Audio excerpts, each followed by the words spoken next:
একটা বিষয়ে সবাই জানতে আগ্রহী, কখন আমাদের সরকার বিদায় নেবে। এটার জবাব আপনাদের হাতে। কখন আপনারা আমাদেরকে বিদায় দেবেন? আমরা কেউ দেশ শাসনের মানুষ নই। আমাদের নিজ নিজ পেশায় আমরা আনন্দ পাই। দেশের সংকটকালে ছাত্রদের আহ্বানে আমরা এই দায়িত্ব গ্রহণ করেছি। আমরা সমস্ত শক্তি দিয়ে দায়িত্ব পালন করব।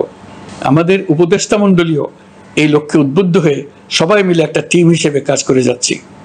কখন নির্বাচন হবে সেটা সম্পূর্ণ রাজনৈতিক সিদ্ধান্ত, আমাদের সিদ্ধান্ত নয়।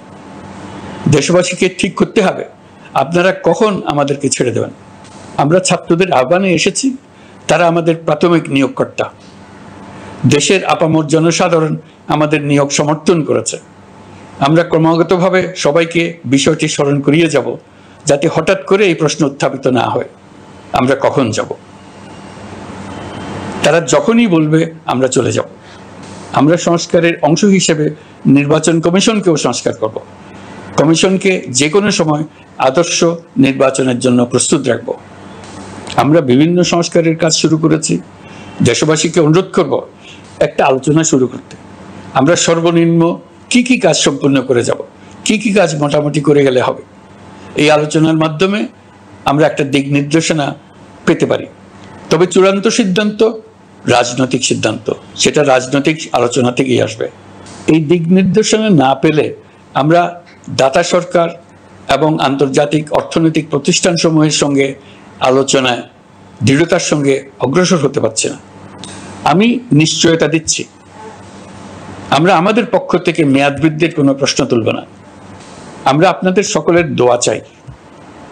যেই কদিন আছি সেই সময়টুকু উপদেষ্টা মণ্ডলীর প্রত্যেকে নিজ নিজ সাধ্যমতো দেশের এই সংকটকালে সংকট উত্তরণে যেন নিজ নিজ মেধা সাধ্যমতো কাজে লাগাতে পারে।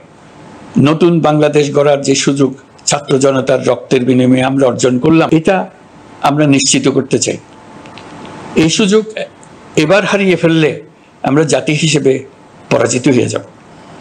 শহীদ, আহত এবং জীবিত ছাত্র জনতার কাছে আমরা প্রতিজ্ঞাবদ্ধ থাকতে চাই। আমরা এই অর্জনকে কিছুতেই হারিয়ে যেতে দেব না।